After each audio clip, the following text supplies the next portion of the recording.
Namaste to all of you. Dear student, your online test question. I hope सारे बच्चे का exam बहुत अच्छे से गया होगा. Now I discuss first your online test question. After that, we discuss about the application of percent.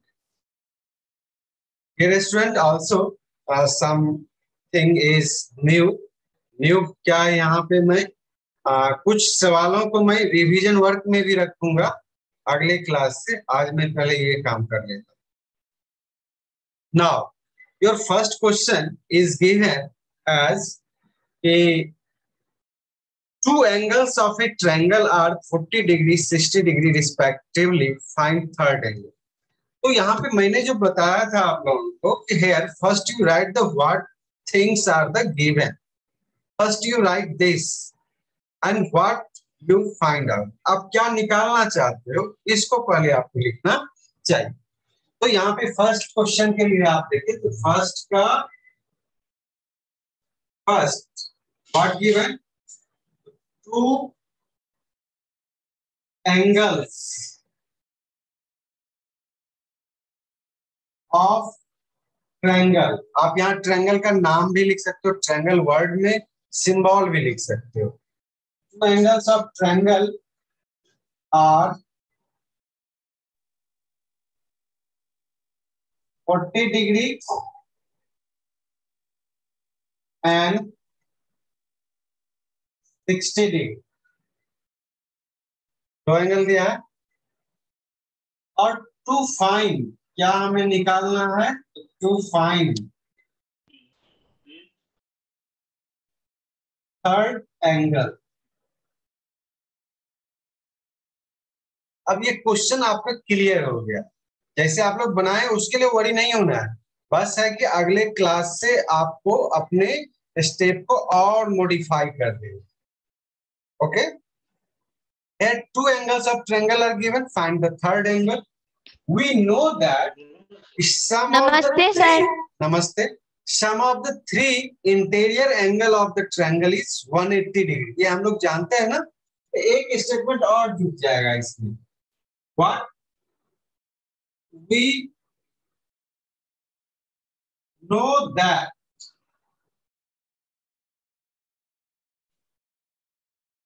sum of interior. इसको मैं छोटा में लिख रहा हूं शॉर्ट फॉर्म में. Interior INT interior angle of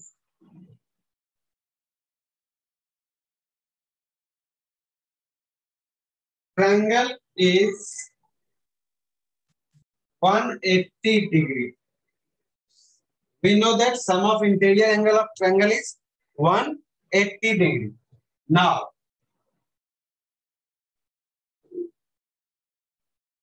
here sum of two angle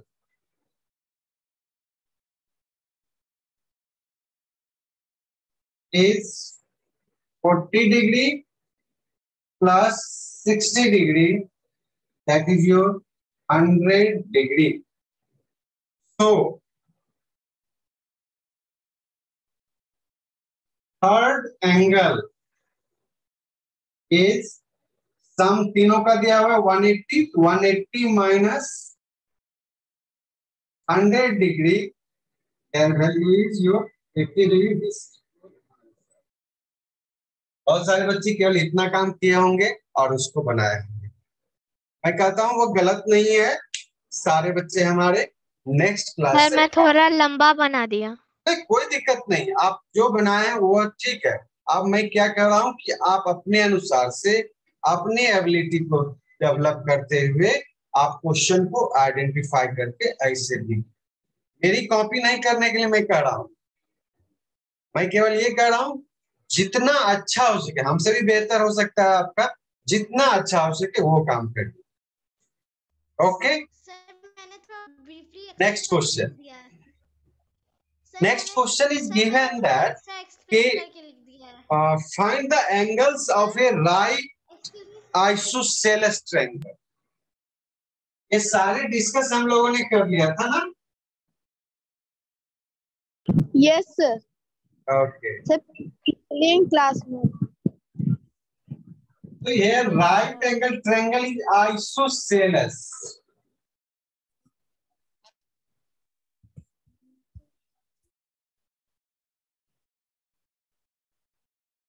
इसमें एक नाम दे देते हैं हम लोग, triangle ABC is right angle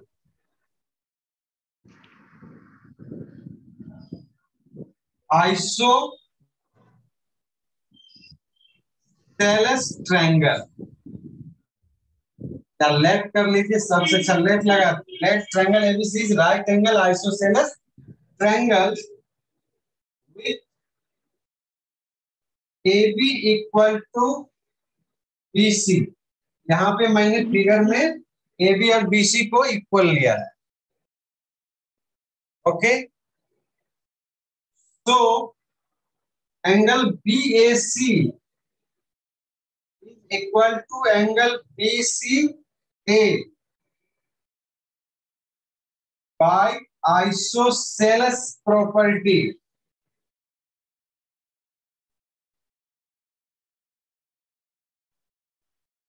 ठीक है, let BAC equal to BCA equal to X, इसको X मान लेते हैं। ठीक, now in triangle ABC angle A plus B plus C equal to 180 degree.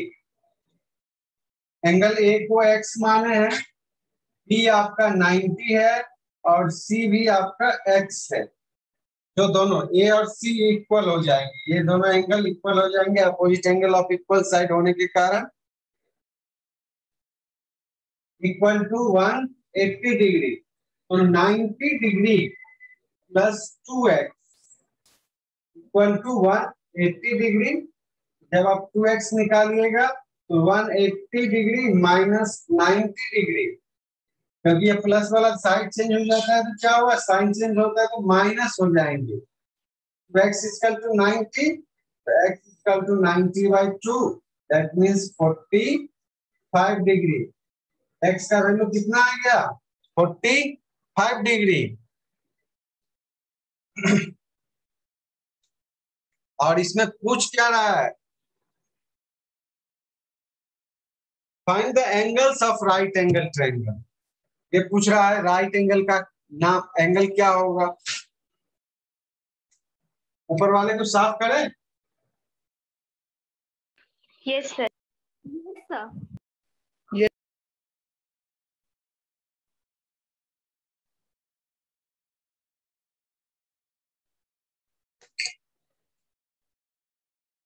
So angles of triangle are, एक angle तो 90 degree हो गया, दूसरा जो एंगल निकाले 45 degree and 90 degree, 45 degree and 45 degree. क्योंकि तीनों एंगल आपको कह रहा है पता करने के लिए ना, angles of the triangle isosceles right triangle का तीनों एंगल का लास्ट में नाम लिखना होगा। हाँ, इसको बनाने में इसको बनाने में दोनों में हो सकता है कोई चेंजिंग हो, उसके लिए कोई बात नहीं, थोड़ा सा अपना लगाइए। कोई बच्चे का कोई भी क्वेरी अगर हो तो बोलिएगा, तब नेक्स्ट पे चलेंगे। Yes, sir. Continue. All is well. Yes, sir. All is well, sir. Yes sir. चलो, वेरी गुड।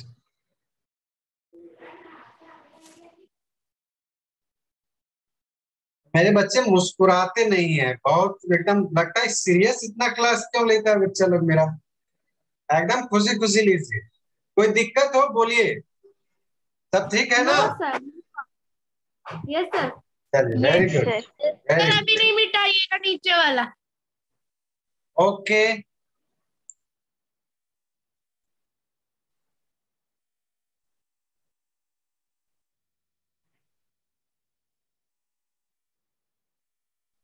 इस साइड साफ करूं? Yes, sir. Yes, sir. Yes, sir. Yes, Okay. sir.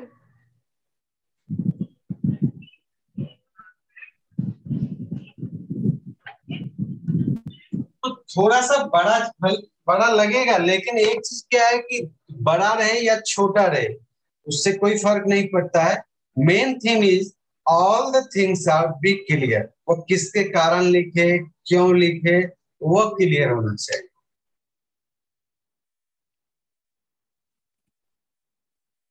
और नोट डाउन कर रहे हैं ना सारे बच्चे, मुझे क्या सुधार करना है नहीं करना है इस पर ध्यान रहे जिससे। Yes, sir. Yes, sir. Yes, sir. Yes, sir. Okay, next question, the vertical angle of isosceles triangle is 100 degree, find the base angle. Vertical angle तो सीधा है कि एक ट्रायंगल हम बना ले। क्वेश्चन नंबर 2 का फर्स्ट, और ये एंगल आपका वर्टिकल एंगल 100 डिग्री दिया हुआ है।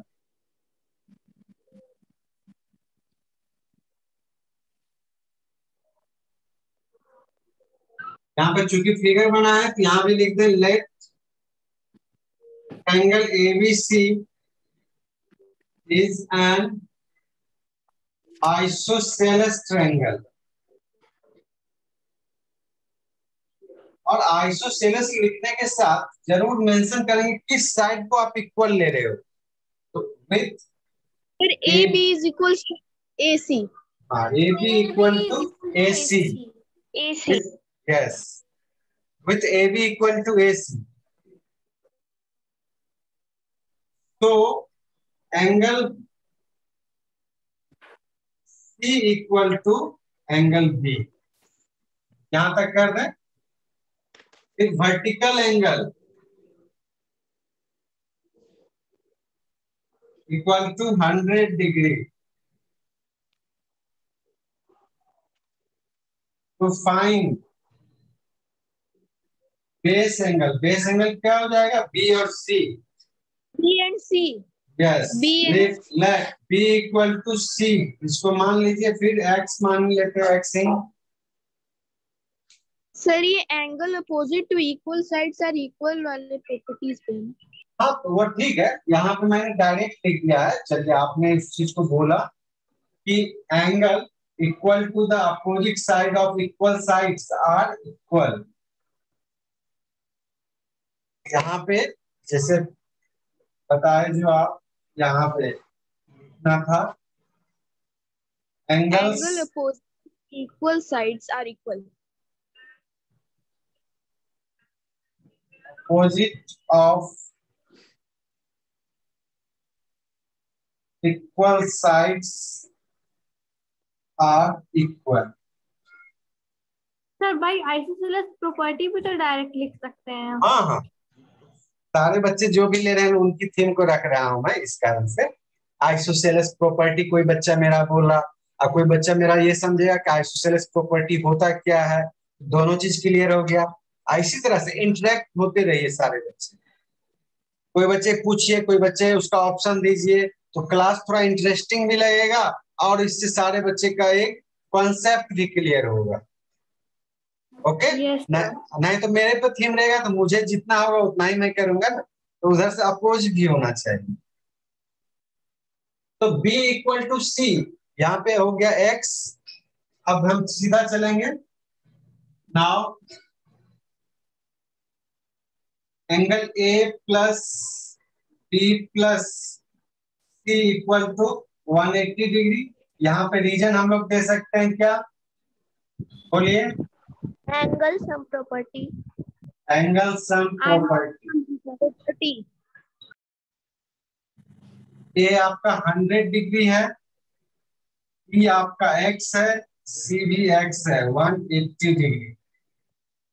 100 डिग्री plus 2x equal to 180 to x equal to 180 180 minus 100 180 minus 100. 80 Here degree. x is equals to 80 by 2. X is equal to 80 by 2. 80 by 2. 40 answer. X is equal x का value 40. X equal to 40 degree. X equal to 40 degree. Hence, Here angle B and angle C is equals to 40 क्या degree. सीधा लिख सकते हैं? Hence, base angle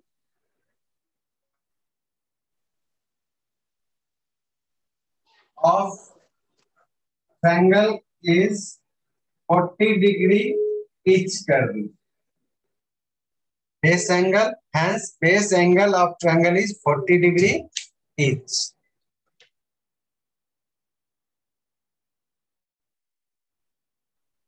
Okay.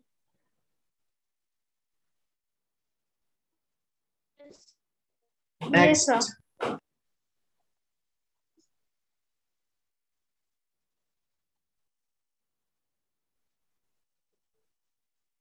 अच्छा, इसमें कोई बच्चा डायरेक्ट हमारा लिखा होगा कि सीधा आइसोसेलेस ट्रायंगल है तो बेस एंगल इसका इक्वल होगा, तो base angle let the base angle B equal, so equal angle B X, direct X plus X 100 equal to 180 degree ऐसे भी करके बनाया होगा.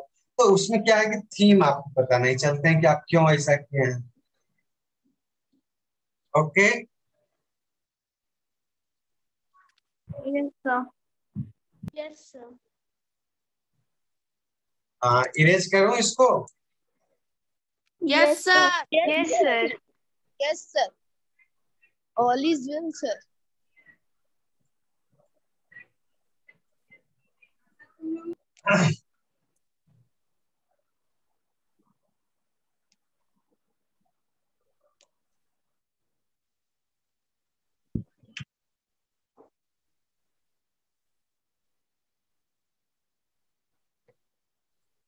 नेक्स्ट क्वेश्चन में क्या कह रहा है कि the length of two sides of a triangle are 4 centimetre 6 centimetre respectively. Here measure of two side length is given. Between what two measures should the length of the third side? ये question तो हमारे worksheet में भी है ना? Yes, sir. Worksheet number 3 का last question. Yes. Yes, sir. Yes, sir. Worksheet number 3. इसको हम लोगों ने भी डिस्कस किया था. Yes, sir. इस क्वेश्चन को Yes, discuss sir. सर इसको बनाने का सर एक और तरीका है. तो अगर आपके पास है तो अपनी कॉपी पर बना के उसको शो करिए ना, अगर आप दूसरा तरीका कोई जानते हैं तो. Here, measure of two side. क्या सीधे लिखिए ना. Length of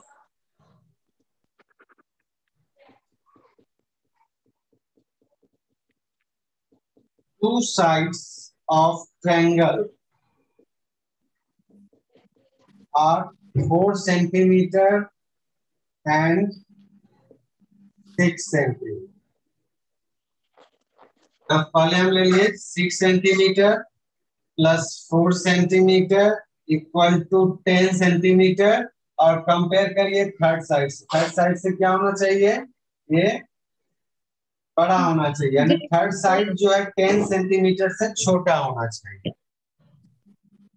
फिर डिफरेंस ले लीजिए 6 सेंटीमीटर माइनस 4 सेंटीमीटर 2 सेंटीमीटर. और कोई बच्चे कुछ बोल रहे हैं, बोलिए क्या कह रहे हैं आप?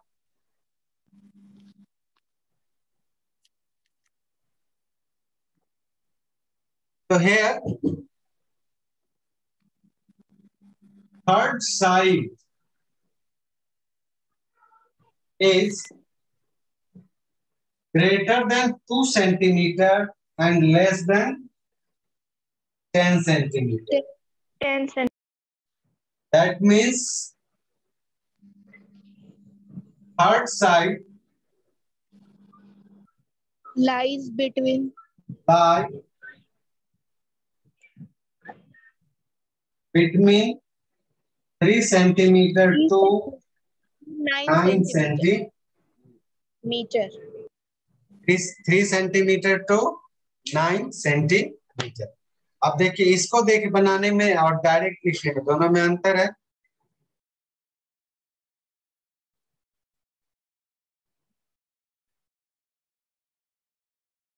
सर आपको हाँ, कोई बच्चा कुछ प्रत्युष कुछ कहना चाह रहे हो?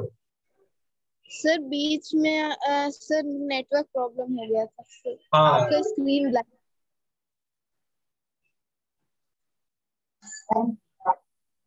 हाँ, नेक्स्ट क्वेश्चन। नेक्स्ट हम लोग का अपने टॉपिक पे आ जाए, जो एप्लीकेशन ऑफ परसेंटेज था। अभी तक हम लोगों ने सीपीएसपी और प्रॉफिट परसेंट के बारे में जाना, ठीक ना? तो profit and loss always be calculated on cost price. ये ध्यान रखिएगा, जब भी आप लिखते हो profit by CP into 100 profit percent में, लॉस परसेंट में आप लिखते हो लॉस बाय सीपी इंटू 100, तो एसपी पर वो डायरेक्ट नहीं निकलता। हमारा जब भी निकलेगा किस पे? कॉस्ट प्राइस पे। अगर आपके पास कॉस्ट प्राइस नहीं है तो आपका अपना काम क्या है? पहले हम कॉस्ट प्राइस को निकालें। Here some formula are used for the correlation between the profit percent, CP and SP. फिर correlation between the loss percent, CP and SP. इस दो फॉर्मूले के बीच में हमारा लाई कर रहा है। इसमें किस तरह से है? तो when CP and profit percent is given, board पे फोकस करिएगा, अभी बुक पे फोकस मत करिएगा। क्या कह रहा हूं? When CP and profit percent is given, first you find out what? अगर आपको प्रॉफिट निकालना हो, profit equal to profit percent of CP, इस तरह से निकालते हैं। एक एग्जांपल ले लीजिए इस पे। जैसे मान लिया कि सीपी आपके पास दिया हुआ है 600 रुपीज और प्रॉफिट परसेंट आपके दिए हुए हैं 12%। तो यहाँ पे प्रॉफिट जो है परसेंटेज में दिया हुआ है और हम कह रहे हैं कि परसेंटेज का अमाउंट निकाल रहे हैं। प्रॉफिट इक्वल टू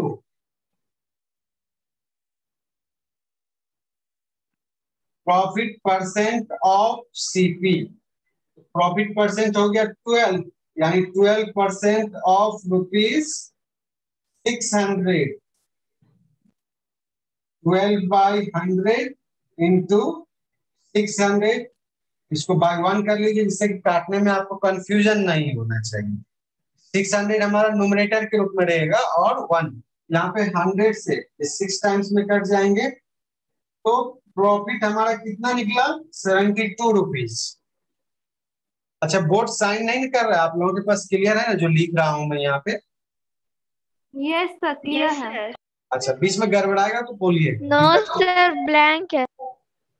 नहीं तो वो नेट का इश्यू होगा, बीच में केवल जो लिख रहा हूँ वो क्लियर है या नहीं। अब देखिए यहाँ सीपी और प्रॉफिट परसेंट से हमारा क्या निकल सकता है? प्रॉफिट निकल सकता है।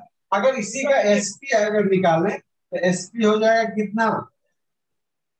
सीपी प्लस प्रॉफिट यानी 600 प्लस 72, 672 रुपये। 2 इसमें एक स्टेप केवल आपका ये बढ़ा, सीपी दिया हुआ है, प्रॉफिट परसेंट दिया, उससे आपने प्रॉफिट निकाल लिया और तब आपने एसपी निकाला। अब इसी को हम चाह रहे हैं कि नहीं, ये स्टेप को नहीं करके डायरेक्ट यूज कैसे कर सकते, ठीक है? इस फॉर्मूला को एक नोट डाउन में रखेंगे। इस पर मैंने एक एप्लीकेशन बताया है अभी अभी आपको। अब मैं कह रहा हूं कि इसको मैं डायरेक्ट एसपी कैसे निकाल।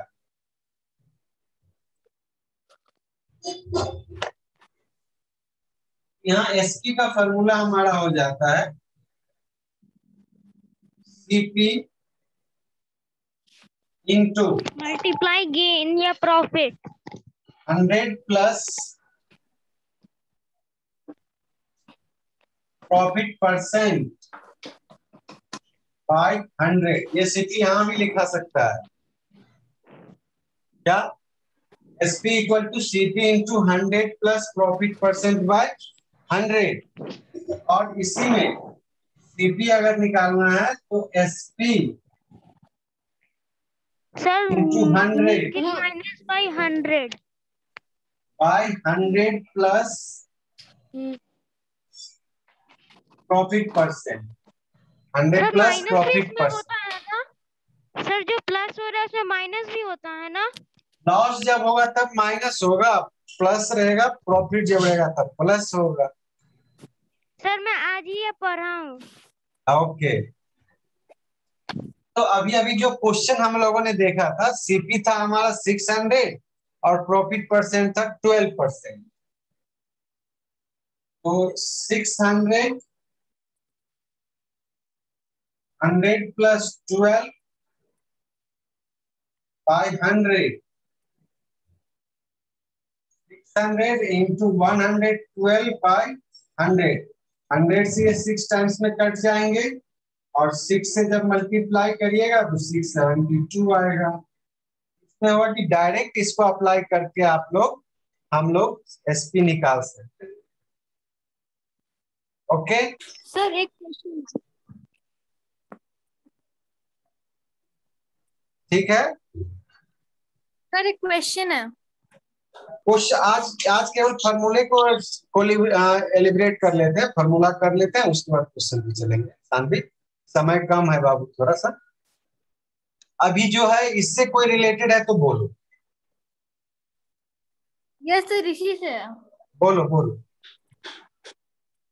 सर जो फॉर्मूला है सर, आपने उसमें 100 प्लस प्रॉफिट परसेंट बाई 100 लिखा है। सर हम लोग ये भी केवल ये भी तो लिख सकते हैं 100 प्लस प्रॉफिट परसेंट, क्योंकि सर प्रॉफिट परसेंट है तो उसमें ऐसे ही 100 लग जाएगा बाई में। हाँ, इसीलिए परसेंटेज जो प्रॉफिट परसेंट जब लिख देंगे तो केवल उसका 12 लिखेंगे, इसलिए 100 को यहाँ पे सिंप्लीफाई करके तब फॉर्मूला लिखा हुआ है।